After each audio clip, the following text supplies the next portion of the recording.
កម្ពុជាប្រកាន់យកសន្តិវិធីជាអាទិភាពហើយកម្ពុជានឹងបញ្ជូនឯកសារពាក់ព័ន្ធរបស់ប្រាសាទតាម៉ុនធំប្រាសាទតាម៉ុនតូចប្រាសាទតាក្របី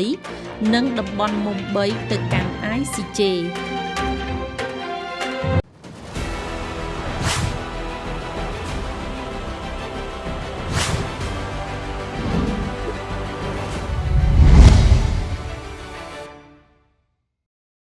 បន្ទាប់ពីបានជួបប្រជុំជាមួយនឹងថ្នាក់ដឹកនាំកងទ័ពកម្ពុជានៅតំបន់ព្រំដែនជាប់ប្រទេសថៃនិងបន្ទាប់ពីសម្ដេចត្រឡប់មកពីបំពេញបេសកកម្មក្រៅប្រទេសភ្លាម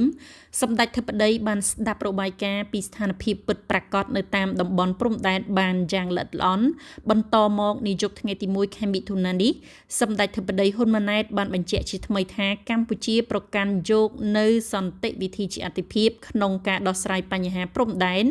តាមរយៈយន្តការបច្ចេកទេសនិងច្បាប់អន្តរជាតិហើយសម្ដេចបានណែនាំឲ្យគណៈកម្មការព្រំដែនចម្រុះហៅកាត់ថា JBC រៀបចំកិច្ចប្រជុំជាមួយនឹងភាគីថៃដើម្បីបន្តការវាស់វែងខណ្ឌសីមា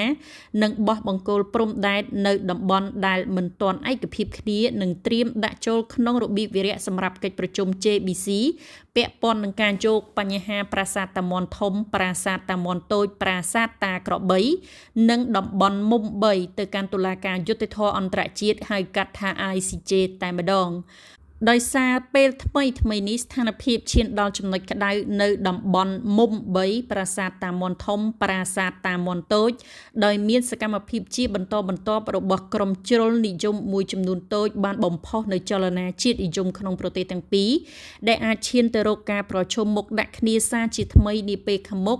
និងដែលអាចបង្កហានិភ័យនៃបញ្ហាប្រឈមឡើងវិញដែរសម្ដេចធិបតីបានបញ្ជាក់យ៉ាងម៉ត់ចត់ថាបើទោះបីជាកម្ពុជាព្យាយាមដោះស្រាយបញ្ហាព្រំដែនដោយសន្តិវិធីតាមយន្តការបច្ចេកទេសនិងច្បាប់អន្តរជាតិក៏ដោយក៏កម្ពុជានៅរក្សាសិទ្ធិក្នុងការការពារបូរណភាពទឹកដីរបស់ខ្លួនដែរតាមគ្រប់មធ្យោបាយរួមទាំងការប្រើប្រាស់កងកម្លាំងប្រដាប់អាវុធក្នុងករណីមានការឈ្លានពានបូរណភាពទឹកដីដោយប្រើកម្លាំងយោធាសូមរំលឹកថាក្រសួងការបរទេសនិងសហប្រតិបត្តិការអន្តរជាតិកម្ពុជាដែលជាសេនាធិការដ៏មានសារៈសំខាន់មួយរបស់រាជរដ្ឋាភិបាលកម្ពុជាធ្លាប់បានផ្ញើលិខិតចំហលេខ1312រួចមកហើយទៅកាន់ភាគីថៃនៅថ្ងៃដែលមានបញ្ហាប្រឈមមុខផ្ទុះអាវុធដាក់គ្នារហូតធ្វើឲ្យព្រឹទ្ធបាលឯកសួនរោនត្រូវពលីជីវិតភ្លាមដោយអត្ថន័យនៅក្នុងលិខិតទៅកាន់ស្ថានទូតថៃនោះផ្ដោតសំខាន់លើ5ចំណុចគឺ1នៅថ្ងៃទី28ខែឧសភាឆ្នាំ2025វេលាម៉ោង 5:30 នាទីព្រឹកកងកម្លាំងថៃបានបើកការបាញ់ប្រហារដោយខុសច្បាប់ទៅលើលេនដ្ឋានមួយកន្លែងស្ថិតនៅក្នុងភូមិតេជោមរតកឃុំមរតកស្រុកចំខ្សានខេត្តព្រះវិហារនៃប្រទេសកម្ពុជាដែលបណ្ដាលឲ្យទាហានខ្មែរម្នាក់ស្លាប់ដោយអយុត្តិធម៌2រាជរដ្ឋាភិបាលកម្ពុជាសូមគូបញ្ជាក់ថាកងទ័ពព្រំដែនកម្ពុជាដែលបានឈរជើងជាបន្តបន្ទាប់និងដោយសន្តិវិធីនៅទីតាំងនេះតាំងពីយូរយារណាស់មកហើយគឺចាប់តាំងពីមុនពេលចុះហត្ថលេខាលើអនុសារណៈនៃការយោគយល់គ្នា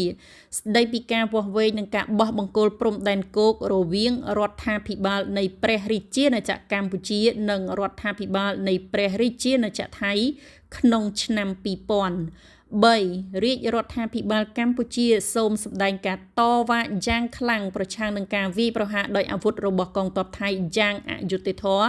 ដែលជាការរំលោភលើអធិបតេយ្យភាពនិងបូរណភាពទឹកដីរបស់កម្ពុជានិងស្មារតីនៃមិត្តភាពនិងភាពជាអ្នកជិតខាងល្អដោយបានឆ្លុះបញ្ចាំងនៅក្នុងអនុសារណៈនៃការយោគយល់គ្នាឆ្នាំ2000 4រាជរដ្ឋាភិបាលកម្ពុជាទាមទារឲ្យមានការស៊ើបអង្កេតជាបន្ទាន់និងម៉ត់ចត់លើឧបទ្ទវហេតុហិង្សានេះហើយបុគ្គលដែលទទួលខុសត្រូវចំពោះអំពើដ៏សាហាវនិងខុសច្បាប់នេះត្រូវតែនាំមកផ្ដន្ទាទោសតាមផ្លូវច្បាប់ 5ទោះជាយ៉ាងណាក៏ដោយកម្ពុជានៅតែប្រកាន់ជំហរយ៉ាងម៉ឺងម៉ាត់ក្នុងការរក្សាភាពអត់ធ្មត់ជាអតិបរមានិងដោះស្រាយបញ្ហានេះនិងបញ្ហាព្រំដែនទាំងអស់តាមរយៈមធ្យោបាយសន្តិភាពនិងការទូតដោយប្រើយន្តការដែលមានស្រាប់រួមមានគណៈកម្មាធិការចម្រុះស្ដីពីការបោះបង្គោលព្រំដែនគោកឬ Joint Commission on Demarcation of Land Boundary ហៅកាត់ថា JBC និងគណៈកម្មាធិការព្រំដែនទូទៅ General Border Committee ហៅកាត់ថា GBC ក្នុងគោលបំណងកសាងព្រំដែនសន្តិភាពកិច្ចសហប្រតិបត្តិការនិងមិត្តភាពជាមួយនឹងប្រទេសថៃនិងប្រទេសជិតខាងដូច្នេះយើងនឹងរងចាំតាមដានទាំងអស់គ្នានៅការឆ្លើយតបរបស់ភាគីថៃលើសំណើទាំង5នេះដើម្បីបញ្ចប់ភាពក្តៅគគុកពីបន្ទាត់ព្រំដែននិងរំលត់នៅចេតនាដ៏អាក្រក់របស់ក្រុមជ្រុលនិយមក្នុងប្រទេសយើងទាំងពីរឲ្យបានបន្តមកក្នុងនាមជាអតីតនាយករដ្ឋមន្ត្រីកម្ពុជាដែលបានដឹកនាំប្រទេសទទួលបានសុខសន្តិភាពជាយូរណាស់មកហើយនិងបច្ចុប្បន្នជាប្រមុខរដ្ឋស្ដីទីកម្ពុជាផងសម្ដេចតេជោហ៊ុនសែនបានបញ្ជាក់ថាអនុសារណៈនៃការយោគយល់គ្នា MOU ឆ្នាំ2000មិនអាចជាជំហានដំណើរទៅមុខបានទៀតទេព្រោះវាបានបង្កឲ្យមានភាពមិនច្បាស់លាស់នៃព្រំដែនដែលនាំឲ្យមានការចោទប្រកាន់គ្នានិងចំនួនប្រដាប់អាវុធជាច្រើនដងក្នុងអតីតកាលដូចនេះការដោះស្រាយតាមផ្លូវច្បាប់គឺជាមធ្យោបាយតែមួយគត់គឺនាំបញ្ហានេះទៅកាន់ឲ្យតុលាការយុត្តិធម៌អន្តរជាតិជួយវិនិច្ឆ័យ